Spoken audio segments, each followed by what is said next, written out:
It's interesting to listen to colleagues who, if you were to take them seriously, we might have all forgotten that COVID even happened. I read with interest your findings, and specifically in relation to, a not insignificant sum went to ineligible businesses. That should not have happened. You rightly made note that there was too much control given up. At the same time, when you're reflecting on the rollout and the fast rollout, and speed was the necessity in a crisis as we faced, did you expect perfection? So I think, as I've mentioned in all my other reports on COVID relief programs, what the government did to quickly roll out funding to support businesses and individuals followed international best practices. You would expect limited prepayment controls with then the expectation that more significant work is done after the funds have been dispersed. And you rightly identify that $49.1 billion in loans was quickly dispersed to almost 900,000 businesses across the country. Most waited less than a month to receive that funding. And when you recognize that the objective that in early 2020 was to help support these businesses cover expenses they just couldn't defer. That was a success. What wasn't a success?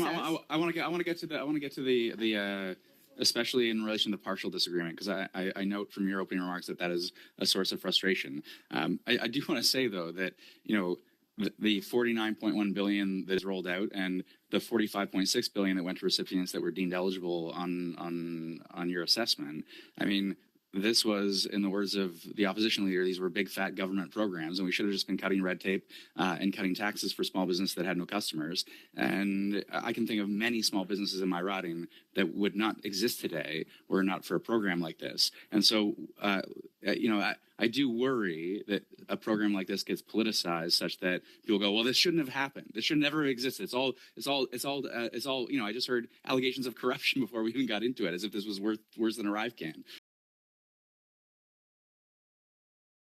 Okay, so anyway, I want to get to your frustration, because on my reading of it, I was a bit confused. EDC says they've partially agreed, and then Finance agreed with your assessment. What do you make of that? So the recommendation you're talking to is the one that we provided to Export Development Canada in order to follow up and confirm whether or not the $1.5 billion that we identified that potentially went to ineligible recipients, to identify whether or not that's accurate. The information that we were able to look at clearly indicated that these businesses were not eligible, but an additional follow-up could happen with those businesses to confirm. EDC partially agrees because they believe that they need to do a cost-benefit analysis and follow up if there were viable recovery options, but also their view is that they don't have the mandate by the government to do that kind of work. And this is where I raised the uniqueness of this program, where a program was given to a Crown corporation that's meant to be at arm's length from the government, but is delivering something that the public service would normally deliver, which is why the accountability and oversight from Department of Finance and Global Affairs is so key. But there was so much confusion over what their roles were, and it led to what I would call an accountability void. And when that happens, no one was keeping their eye on the costs. And this program could have been delivered for less money if there was less reliance on one sole vendor through non-competitive process. Well, let's pull those pieces apart, though, because there's the vendor issue, which let's get to that second. And first, just in relation to recouping loan forgiveness from ineligible small businesses, obviously where it makes sense to do so, where they are obviously ineligible, where they're doing their own audit, as you say. You've identified businesses. Okay, EDC, go to the work line by line to assess whether these were truly ineligible. And if they were ineligible, then what's your process for going and getting the money back? EDC has said in response to your report that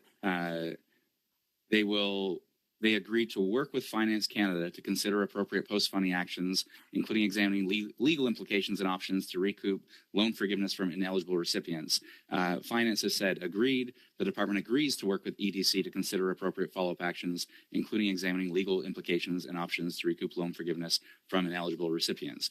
So what more are you looking for from EDC and from finance in relation to recouping loans from ineligible recipients? Well, what commitment do you want to see from them? Because finance has said they agree, and EDC has said partially agree, but on that particular piece, they say they will consider appropriate post-funding actions. So presumably, we should haul them in front of us, and we should ask them what those actions are going to be. So if you keep reading Export Development Canada's response, you'll see further on that they say that they'll only undertake the work if examination of post-funding actions identifies viable recovery options, and if EDC receives revised policy direction from the Government of Canada. They currently believe they do not have the direction to do this. Understood, but I mean, one would imagine that they are not going to pursue non-viable recovery options, so that is a bit of a moot point. On the latter point, though, in terms of revised policy direction, you got the Department of Finance Canada that is agreeing with your assessment, and presumably they would be speaking on behalf of the Government of Canada in that regard. So I think my takeaway from all of this is that we should have officials from Finance and EDC and put somewhat pointedly, perhaps, to say, what is your plan to recoup ineligible expenses? I agree. I always encourage the Public Accounts Committee to bring in the department so that they can hear about their responses and actions. And I am concerned about the reluctance to want to collect funds, and it's very similar to a response from our first work on CERB and Qs, where there was a reluctance to identify ineligible recipients of money. I would expect that when public funds goes to a business or an individual that is ineligible, that the government will take action to recover those funds. If they don't want to, they should just be transparent with everyone about that. Right now, there's just a reluctance to even identify if businesses are truly ineligible. Thank you very much. You have the floor for 5 minutes. I understand you might be sharing it. I'll let you determine when that is. Thank you. Thank you. So on page 12 of the report, it outlines that there was no administrative oversight. Page 16 clearly outlines that there was sole source contracting. Throughout the report, it outlines that that was awarded to Accenture to the tune of $342 million. On page 19 of the report, you question whether there's any value for money in the way that these programs were administered. On page 20, you outline that EDC did not assess the reasonableness of contracts. It did not verify invoices. On page 24, you talk about a lack of ministerial oversight. On page 18, you take the bold step of stating that a Crown corporation was in conflict of interest over a program it administered on behalf of the Government of Canada. That's not stated every day by the Auditor General. So how did EDC get around these checks and balances? That's my first question. And my second question is relates to the response on page 45, where EDC states, in contravention of your recommendation, that EDC is responsible for providing oversight of the administrative expenses of the CEBA program. What recommendation would you give to this committee and to Parliament if EDC did not follow its own rules and guidelines in respect to the conflict of interest laws of Canada?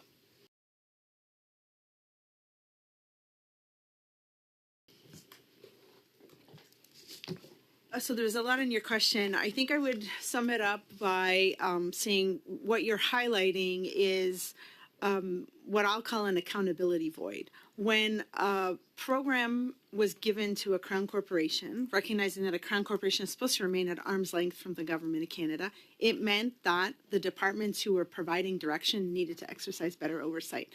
And that's where Department of Finance and Global Affairs, in my mind, failed in their responsibilities. When you have this accountability void where roles and responsibilities aren't clear, what the outcome is for me is that no one was keeping an eye on the costs, that there were poor management decisions about contracts that didn't go challenged, but also no spending limits. And that's why we concluded that, that while the program met its objectives of getting funding quickly to businesses, the value for money was compromised by the extreme poor contract management by Export Development Canada, but also the lack of oversight by the two departments that should have been providing it. It was clear in your report that the EDC and likely Finance Canada and Global Affairs Canada had a chance to make things right after the initial contracts were awarded. Yet they chose to buckle down and stick with Accenture.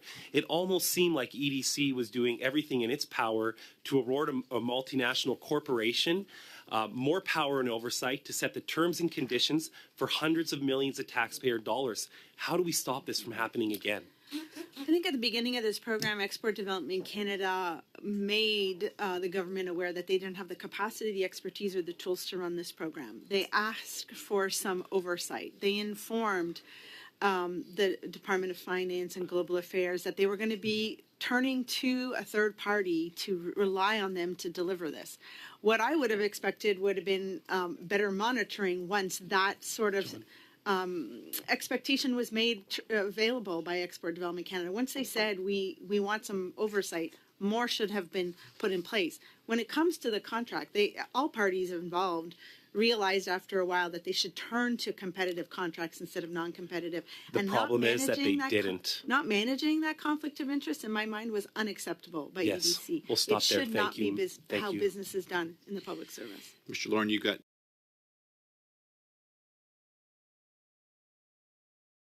please. Yeah, no problem. Thank you. So just to put this in a layman's terms, so if we count a subsidiary, a wholly owned subsidiary as being controlled by the same institution or effectively the same institution, we had Accenture contracting with Accenture for whatever they defined as the amount of money they get for whatever work they would do with taxpayers' dollars. So Accenture was effectively contracting with Accenture.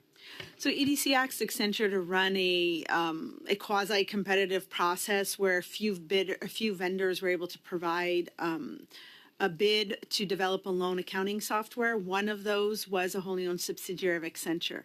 In the end, the recommendation was made to Export Development Canada that wholly owned subsidiary should receive the contract. Ultimately, what happened is EDC signed a contract with Accenture in order to deliver this loan accounting software. It is that kind of lack of managing a conflict of interest that I would have expected EDC to have done better. There are clear rules and guidance in the federal public service, and they should have removed either Accenture or the wholly owned subsidiary from the process.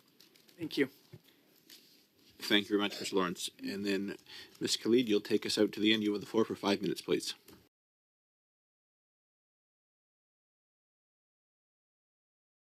Thank you, Chair, and thank you to Ms. Hogan and all of the officials for being here today and for your reports. I'll start just by continuing on what my colleagues have asked. What's the process, Ms. Hogan, for competitive contracts within the public service, and how long does it take? So there's a complicated process for competitive contracts in the public service. I think that the important thing to highlight here, however, is that EDC doesn't follow the government's procurement rules. So it's a complicated process. And during COVID, there was an urgency to ensure that small businesses, especially that were taking the CEBA loan, for example, would have delivery of funds as soon as possible, so that they wouldn't renege on their cash overtures and their obligations as well. So my question to you then is, like, what is the public services capacity in a really dire situation that small businesses were facing during COVID-19 to be able to deliver the programs as quickly as they were able to be delivered?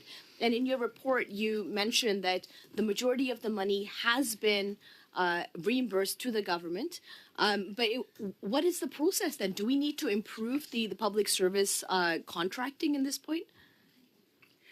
So both the public service and the Crown Corporation in this case have exceptions to sort of competitive process in times of emergency.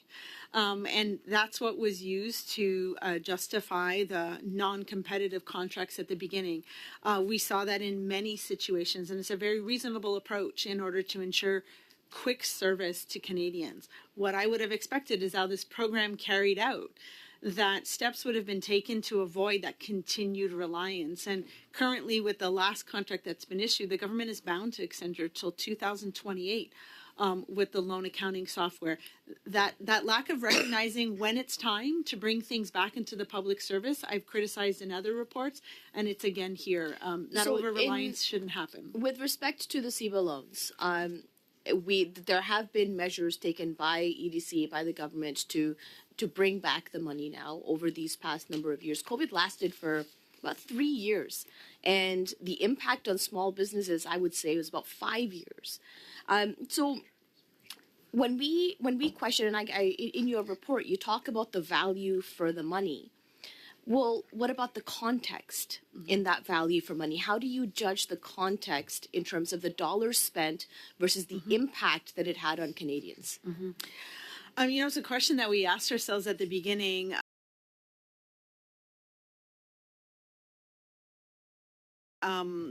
If you look at all the administrative fees, they're low compared to the total dollar values of loans that were dispersed.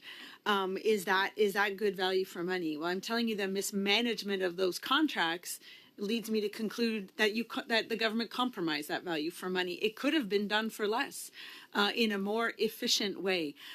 You're right that 91% of businesses who received the funds were eligible, but the lack of recognition at the beginning that this was a loan program and that you would have to deal with repayments and potentially collecting on defaulted loans is resulting in more costs. And that's why many of our recommendations are about improving the contract terms and conditions with Accenture as they go forward, or any other contracts. I take exception because 91% of the businesses were eligible for the CEBA loans, and yet this report and what the opposition parties are doing is taking the 9% and really highlighting what went wrong, when we know that 91% of it went right. 91% of businesses were able to take advantage of this program, and yet here we are sitting talking about 9% that were not eligible that took funding. When we know that the majority of funding has been returned to the government, that this program was executed in a really quick manner. We're talking about the difference between providing support, a lifeline now to small businesses without thinking about how efficient can we be. And in this instance, it's a 9% disefficiency, I would say. Would you agree? So I'd like to highlight that I think our report is balanced and highlights the good and what needs to be improved, regardless of the conversations that happen about our report. We go to great lengths to remind Canadians of the good work that the public service does, and then we highlight where they can do better. And here, EDC did not use some basic controls around managing their contracts, and they could have reduced the administration fees that they have been paying in order to deliver this program. And because those costs are so low, I would expect that they wouldn't disagree with the recommendation to go collect or at least identify who is ineligible in the testing that we did and confirm whether or not collection is needed. It's a low cost. You can go figure that out. Do you think that the majority of Canadians benefited I'll allow from a this question, program? but just it is brief, please. I think it's really difficult for us to separate whether the Canada Emergency Business Account was the thing that really helped small businesses versus rent relief or the wage subsidy. I think it's clear that many businesses needed this in order to cover non-deferrable expenses, but whether or not it in itself was the sole reason that businesses survived or not, we could not determine. Thank you.